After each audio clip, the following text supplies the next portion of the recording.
বান্দর আর বাঘ দুইজনে তার মানে আগের দিন নাড়া হয়েছে বাগেরহাটে, মানে বাগেরহাটে বান্দর নাড়া হয়েছে। তো বাঘে কই দিছে, শালা বান্দর তোকে আমি কালকে এরম ভাবে জাত করমু টেরি ভাবি না। আবার এদিকে থেকে বান্দর কই দিছে, শালা বাঘ মামা তুই আমারে জি দাবানি দিছাস, তুই আর পরিস্থিতি সুদ না নিবার পাইছি, তাহলে আমার নাম বান্দর না। তো যাই হোক, পরের দিন কিন্তু সকাল 8টা 9টা 10টা বাজে এরকম হবো, বান্দরে বাপ আমাকে ডাক দিয়েছে, মামা এইখানে আপেল আছে, আপেলটা নিয়ে যাও। বুগলে গেছে হিয়ালে, আবার যা কইছে কি বান্দরে, বাঘ মামার আমার বুগলে নেয়া, এইখানে একটা গরু আছে, এই গরুটারে বাঘ মামা দিয়ে আমার শিকার।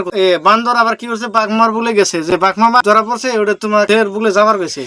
তো গর্থের বুগলে গেছে, গর্থের বুগলে যাইয়া বান্দর কি করছে, তার ইন্দুরের গাথা আছে, ইন্দুরের গাথার বুগলে যায় বইছে। বান্দরটা তার মানে হেলের বুগলে গেছে, কইতেছে বাঘ মামা তো আইছে, তাহলে কি করা যা। হেলে কই দিছে, তাহলে কত দূর আইছে, বই আছে। তো কয় তাহলে ওরা বই থাকবার নাকি দে, একটা কাম করতেছি। আমি এই মাথা ইন্দুরের গাতা যে খুঁড়ছে, ওই মাথা থেকে ইন্দুর একটা ওরা আগে ধরে রেডি করে রাখছে, ওই গাতার ভিতরে সাইরে দিয়ে দিছে। সাইরে দিতে দিতে দিতে দিতে আবার ইমরা মাথা পাইছে। বাঘ মামা আবার করছে কি, তো বাঘ মামা তো ইন্দুর গাতার ভিতরে মানে গোড়াটা বাইকে দিয়া মানে হুয়ে আছে, মানে পুরো আরাম করতেছে। তো ইমরের দিয়ে আবার ইন্দুর আইসে কইতেছে কি, আমার গাতার মধ্যে আজকে আন্ধার, আসার দিন 16 থাকে আজকে বাবাকে। বান্দর আছে এরা দুইজনে তার মানে জঙ্গলের ভিতরে মানে আড়ালে পলাই আছে।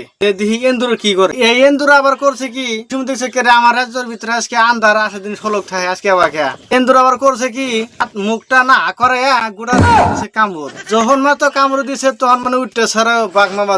তখন বান্দর ক, বাঘ মামা আমারে তুমি কালকে দাওয়া ফেলাইছিলে, আজকে তোমার জাত করে দিলাম, কে মনে হইলো। তো কথাটা ভাই হয়েছে এখানে, যদি ভালো লেগে থাকে অবশ্যই একটা লাইক একটা কমেন্ট করে যাবেন।